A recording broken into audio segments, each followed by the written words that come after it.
Good day, and thank you for joining us. What we're going to do in these videos is the series of videos is we're going to look at overviews of the different aspects of the system.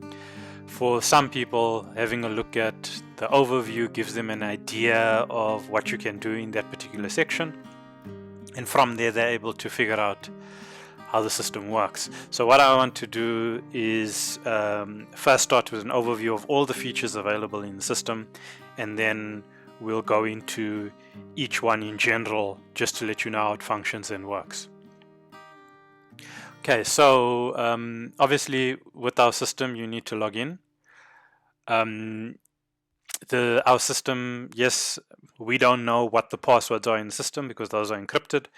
So you'll notice that on our login page there's a forgot password link. So once somebody's account has been activated, they can then reset their own password because we don't actually have access to that to do it on their behalf. So when you come to your institution's page, you will then need to log in. Once you log in, you'll notice that the first thing you're going to see is the home page. The reason for this is we have put broadcast messages or announcements on the home page.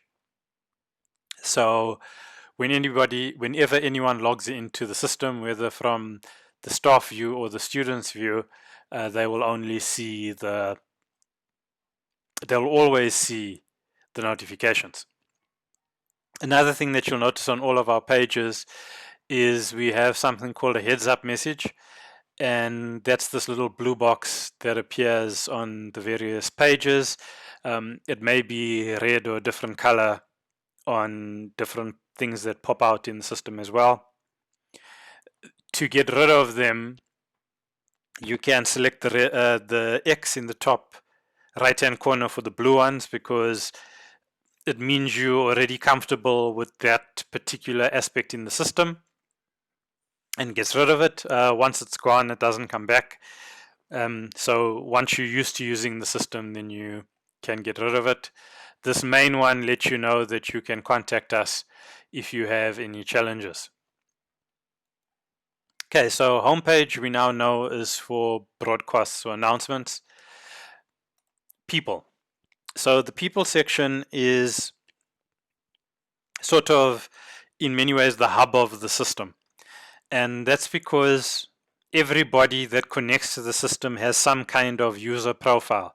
Whether it's a user profile that just has data stored against it, but that user can't get access to the system, or it's a user that has access to the system. So anybody who's in the system, you can search for. I'm just going to use this example. You can use things like personal identification numbers, first name, last name, middle name to search. So I'm just going to use the end part of the email address. And so you can see that you have these users that you can search for in the system. If you have access rights, you're able to impersonate them, so you can see what they see when they log in. This allows you to, if someone calls and says, I'm having a problem and I can't access this part of the system, as a system administrator, you can then impersonate them and have a look to see what's not functioning and whether you need to change access rights or not, or whether it's something else. So it gives you an option for troubleshooting somebody's access to the system. Please note that if you impersonate someone, the system still keeps a log that it's you impersonating them. So in the logs in the background, if you make any changes, the system knows it's you making the change and not them who made the change. If you need a data extract to see changes that were made. The other thing that you'll notice here is that there are different types. We have 4 types. So we have a lead, which is somebody who's made an inquiry. We have an applicant, which is someone who has applied but has not completed an application, so they weren't successful as yet in completing the application, so they're not a student as yet. The last form that we have is an employee. So that's a staff member, and so those are the 4 profiles that you have in the system. So under people, you can search for people by their personal details, or you can search for them using tags. So if you tagged somebody in the system for different reasons, so these have not been done. So if you tag them, you can then use tags to search for them. Just another option of being able to look for your users. Think of tags as special labels. So all of your users are spread across a number of boxes, and think of the tag as the label you put on the outside so that you can identify that particular grouping of users. The next thing you're able to do in the people section is send activation links. So if you needed to send out activation links in bulk to a number of users, you can do that off this page. Another thing that you can do is for student users, you can unlock their entire profile and allow them to update specific details by sending them a profile update request. The system will then, in the profile update section, be able to track what it is you are doing or how it is progressing. So you'll be able to see that you've submitted to a certain number of students.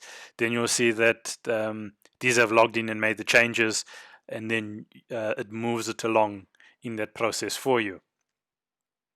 Adding staff is an option that you have quick access under people. You can then add a staff member. Adding a student will redirect you to the method of collecting the student data so that you can create the student. So that's what you're able to do under people. With My Courses is a section that most staff are going to access. So whether you have trainers or facilitators or teachers, they're going to work under the My Courses section. My Courses is split into two subgroups, which we'll get to where we look at qualifications and short courses, but just be aware that you're able to go and manage a particular group. So you can set that your staff can only see the courses that they have been granted access to for the group of students they're going to manage. So instead of seeing a long list like we have here, they'll only see one or two when they log in and access this part of the system. It makes it easier for them to focus because they only need to access the stuff that they need to work with. So as an example, when you come into a particular course that you want to manage, within there you can create groups of learners. So I'm just going to label this quickly. We cover this in detail in other parts of the system. I just want to show you quickly how this works. So what we have now is a group. So you can have multiple groups of students because maybe all of them are attempting the same course, but some are students who are carrying over a mark, some are students are fast track students, something like that. So then you manage the different groups individually. And then within that group, you can then link staff, so you can give them access control rights to the particular group. So that's how it would work within a course. So if they have access to a group within a course, then the course will display for them. Within the course, there's also a number of things that can be managed for those learners. So I mentioned that we split it into the qualification modules and the short courses. So you'll see that these are short courses and these are qualification modules. So I'll just, when I go to the other sections, I'll explain where that's coming from. So let's start with qualification. So in our system, a qualification is a bigger learning program that may cover students learning for an entire year, for example. And there's a number of different courses that a student will go through, and then at the end it will add up to a particular qualification for the student. So in building that up, you're able to say which of your sites or campuses are offering the course. You then need to obviously construct a curriculum because you would want to set in the progression rules or how they will navigate this particular qualification, that they're going to go through these courses in the sequence, and then that will allow them to progress, or they're going to have to attempt all of these courses at the same time. You set that up in the curriculum. You then have the application set up for qualification, which looks at intake. So an intake is the group of students that are starting that qualification at the same time. So you do that, and then there's a number of things in terms of how you want to control registrations, whether you only want it to happen at a certain time in the year, what groups will be accessible, stuff like that. So the qualification is a bigger overarching program, whereas a short course is just a smaller. So think of the short course as if somebody is only going to do a single course or module, and that single course or module will, at the end, they'll be able to get some kind of certificate. So they're just attending the short learning program. So you can say which sites it's offered on. You can then set up the groups, because you could have a number of groups or batches of students throughout a year that are going to study it together. And it's just something that's always going to be open and ongoing. So it's not like a qualification where you have your 2019 intake, and when that time has passed, students can then apply for 2020. With this one, they're able to access it throughout the year. So you have your information capture wizard, which will just collect their details, dealing with payment information, and then some configuration settings. So that's short courses in a nutshell. There's a lot of other stuff that we will go into, but that's just so that you understand it. Just in terms of setup, you'll notice that there's a certain flow. So everything runs from left to right. So you should set up your campuses, you should then set up your curriculums, you should then set up your intakes and everything else, and then do your registration setup. And once you've done all of that, we have something called a registration configuration checker, which will tell you what may be wrong with your setup, and then you can rectify those aspects so that it'll work. The same goes for short courses. When you need to configure a short course after you've added it, you then set the campuses, deal with the groups, deal with the information you need to capture, configure any emails you want to be sent during the payment process, add additional payment configuration settings like payment terms and that for someone to select. And then you have all of your final settings to make sure everything's working. So just in the setup, take note of that you need to set up all the tabs from left to right. Okay, next section, reports. So we have a number of standard reports in the system. Yes, you can request other reports depending on your configuration or setup. These generally cover the majority of things that need to be reported on at an institution. So by default, you have this information once you've captured students in the system or staff. So there's a number of ones that cover student performance in different ways. They look at the burden. If you're using our calendar to schedule things, they look at the burden placed on staff in terms of the number of hours that you're placing on them. They cover biographical details for staff and students. If you need that information as a data extract to report to your quality assurance bodies, we have templates for you to be able to make student cards if you're going to print and laminate, or if you have a card printer, we have a method for you to use that in order to print cards. Number of reports, there's even something where you can make a custom certificate. So that's the reports in the system. The next thing we have is the calendar. So the calendar is events, scheduling, or management.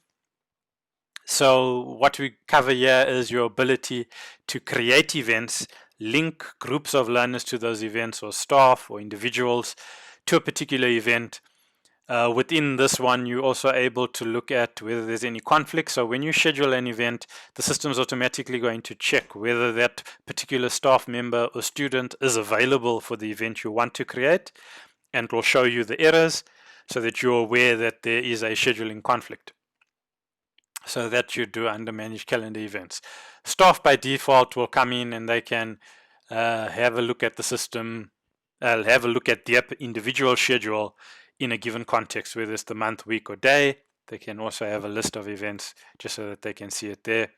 Also, just so that you know, the calendar links with the groups in a way that, in this way, that it allows for capturing attendance. So if students are scheduled for an event, you can then also capture attendance for that particular event. The next aspect of the system is we have a library. The library is for your on-site resources. So if there's any on-site resources that you have that you need to be able to check in or out, you can store that in the records for those items in the system and then manage it from there. Communications is basically a communication hub for the system. You're able to have different mailboxes that you can set up in the system, and then you can choose which staff have access to those mailboxes. They can also have a private mailbox in the system.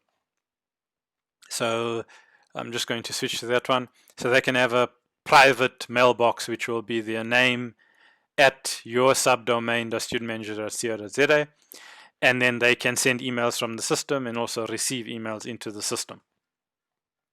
If there is an SMS, if you have enabled SMSs which are charged for separately, you are then able to also grant certain staff access to that mailbox.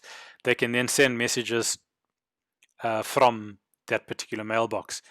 What happens is when an email or any form of communication is sent from this communication platform to a user that is in the system, it is stored against their profile. So if you go in and view somebody's profile, like we did earlier under people, where you can search for them and view, you will then see all the messages that they were sent. So that's something that a record is kept of. Just so that you know, when you want to search for someone in the system, this is in the context of wanting to send them an email, you can do it by the detail like you did under people, or tags like you did under people. But you can also look for a certain group of students. So that will help you with your short courses.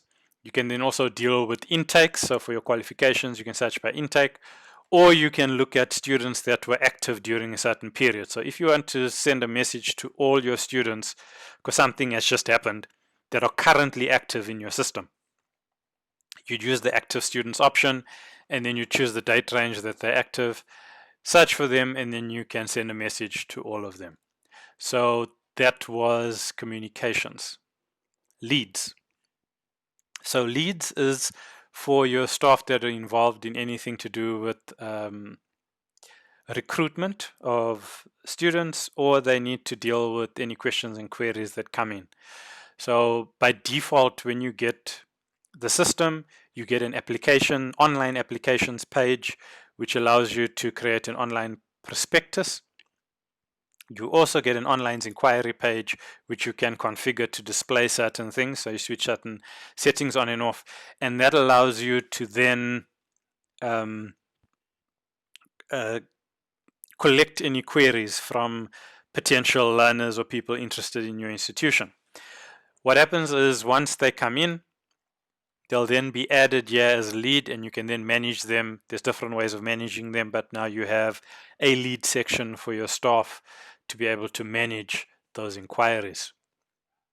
Because you run out of space horizontally, you then go vertical. So under more, the rest of the options display. So under more, we have a section called logs. So logs is basically a spreadsheet that you can create for any custom data that you need to collect.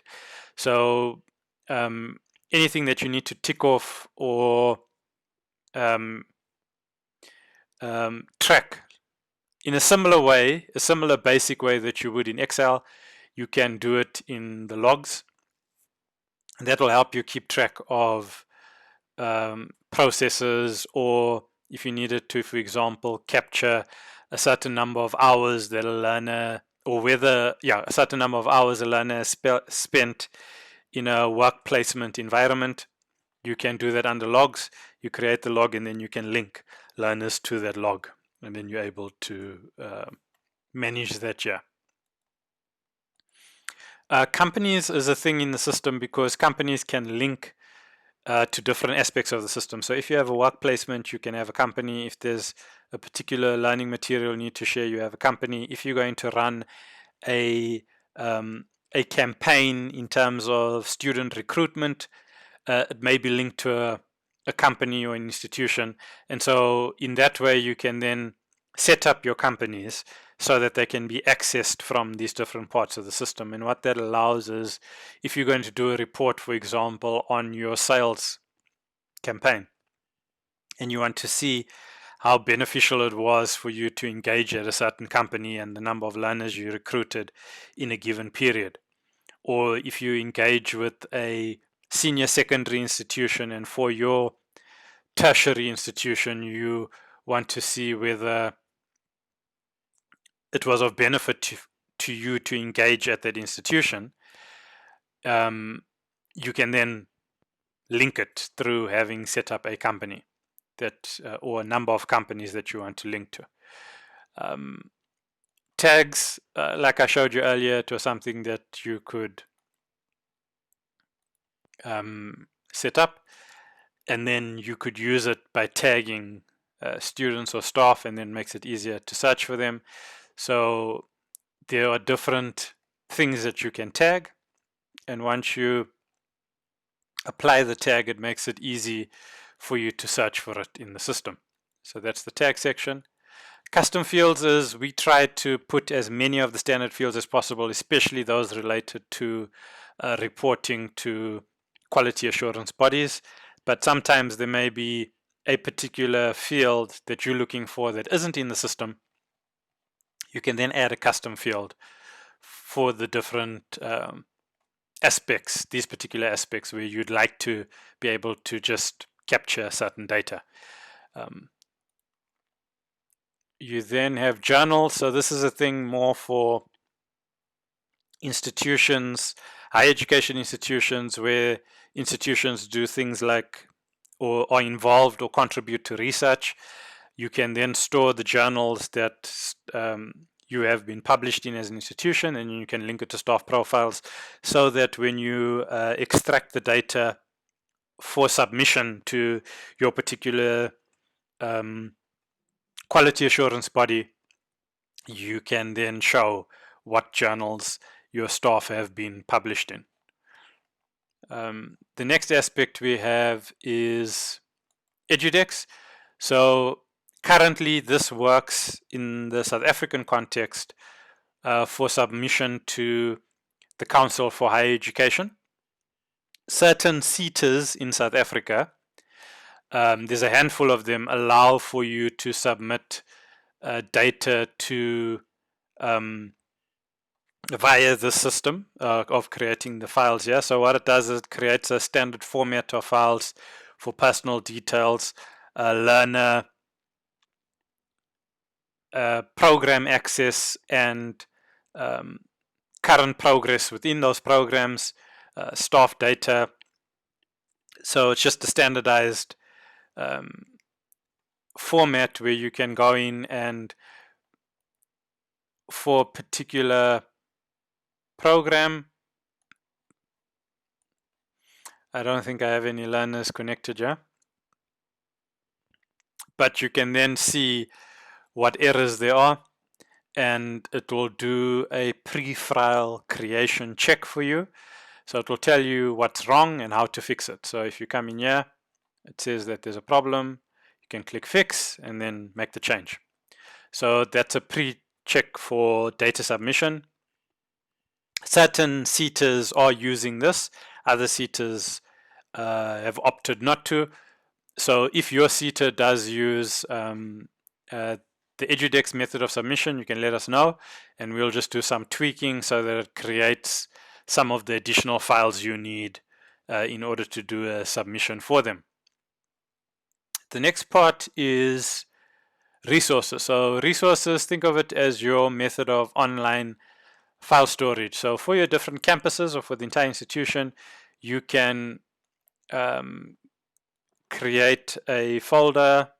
I'm just going to say that this is my quality assurance documents. You can create this folder and then you can add files to that folder. So then those will be available when someone who has access comes in. They can then access these shared files. It makes things easier for file sharing. There are other areas in the system where file sharing is available. You have a method of file sharing with students, and then file sharing with staff in the context of them having access to a particular course. So then only staff who have access to that course can then do file sharing in that course. The next part is there's certain things in the system where you're able to do bulk updates. Some of them are within different aspects that you're working on. Yeah, you are able to do bulk updates of students to say that a particular group of students that came in, when you search for them, have completed their given learning program. And so you can switch off and say that these are the dates that they achieved it, just to make sure that you've closed off those records.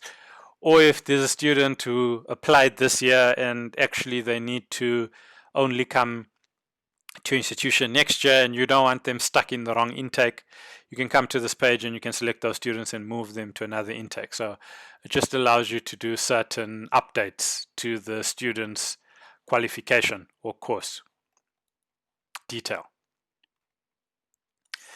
The next part of the system we have is the settings. So only if you have access rights, then you have access to the settings. There's a number of things that you can do here. You can look at what your current bill is. You can do some data importing and exporting. You can manage your campuses. You can set up email settings in terms of the mails that get sent to certain users, like your activation emails. You can customize those. You can add logos, your institution's logos, to the system. You can set how your system is going to determine whether a learner has achieved or not achieved in terms of being assessed. You can then deal with how your institution deals with exemptions or recognition of prior learning. There's a number of things that you can configure. So whatever you configure in settings becomes the standard for how things operate in the system. So if you have access rights to settings, you're then able to do those changes. There are two other parts of the system that I'm going to briefly go into, just so that you know that they exist, but we haven't brought them to the front of the system because only certain people use it on certain occasions. So the aspects of the system that are hidden, the first one is something we call a course builder. So if you are building a qualification from scratch or a learning program from scratch, and you work in the vocational environment where you have these different bodies of knowledge you're going to that you're going to cover, and you need to set things like outcomes for those things, what you're able to do is, for a given course, let's just use this one as an example because should be multiple things linked to them. For given learning program, whether it's qualification or a short course, you are then able to build it up. So the way this works is you can add something, so you call it a responsibility. So let's say, for example, you wanted to say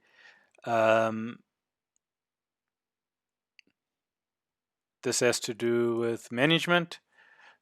So it's in the area of management that you want to create this thing. You'd then go into the management aspect of the responsibility, and you'd say, as a manager, what tasks would you perform? And then you cover those different tasks, and then based on the tasks, you then say, in order for me to say that this person can successfully perform this task, I'd want to teach them this. And then, so you actually look at the profile of the person you want to create. You see the different areas of responsibility that that particular person you want to create will have, and then you actually build up how your entire course will be structured around that. So that's our course builder, and it's helpful also in a vocational training environment where you may need to build a custom course. So you go out to a private company and they say, I need a course that will help our HR staff engage better with XYZ. So you can come back, you can say, okay, what are the responsibilities of the HR staff member in this particular area that this company wants them to deal with? And you're like, oh, okay, these are their responsibilities. So within those responsibilities, what tasks would they perform? You look at that and then you say, okay, for them to complete these tasks successfully, how would they, what course information would you need to teach them? And then you build it up. You can then link those particular bodies of knowledge that need to be taught. You can link them to their own individual modules or courses, or you can link multiple to a single course so that you know that that course is made up of these bodies of knowledge that are going to contribute in this way for a person to be able to execute those tasks, which overall will cover all the areas of responsibility that that'll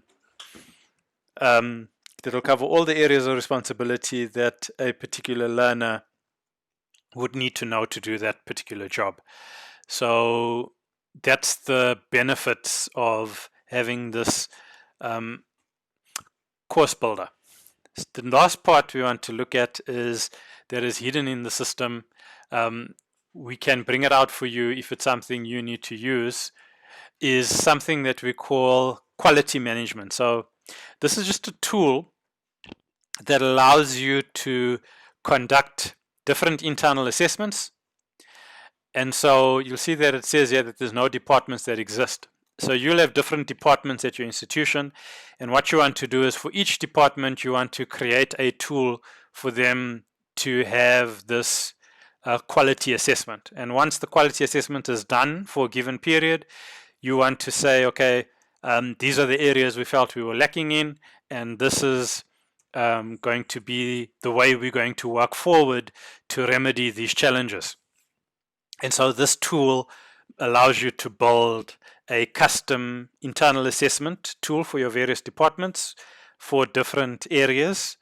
And then you're able to then say that this is how we're going, these are the interventions we're going to put in place to deal with it. And then because it keeps a history, you can see how you performed previously and what measures you were supposed to put in place. And then when you comes to your next evaluation, you can say, we did make those changes, or we've gotten worse, or stuff like that. So that's the quality management tool. The last thing that I wanted to show you that we have in the system is because of people's access to their personal information that you've captured for them. Next to the log off option, we have a little drop down where all users can see their profiles and they can print out their profiles. And what this is any personal details that you've collected about them and you have stored in the system, they're able to view what the personal information is that you've collected about them. The other thing for this is also if you wanted them to update their personal details, they'd be able to then come to this profile and you can unlock it for them by doing that details update request, and then they can make any changes they need to make to those. The last part for you to be aware of is on their profile. In the system, you can actually share documents, certain documents. So if someone has like a study visa or something that you want to share with them, you can edit that particular document and say that it's viewable against their profile. For example, the student, against the student profile, and then they're able to go in. When they've logged in, they have a different setup over here because they have different access rights in their student portal. But then they can come to the document section and then view any files that you've decided to share with them. So that was a brief sort of 35-minute overview of all the features in the system. So I just wanted to go quickly through that. We'll go through the others in more detail, and you'll be able to look at those individual ones. But this is just for you to know that these are all of the features available within Student Manager. I hope this helps to give you an overview of everything that the system has. It's not showing you everything the system's capable of, but you know in general the different functions and features now that the system has. Thank you for your time. I hope you will continue enjoying using the system if you're ready, or you will partner with us in the future in order to have us support your education management needs.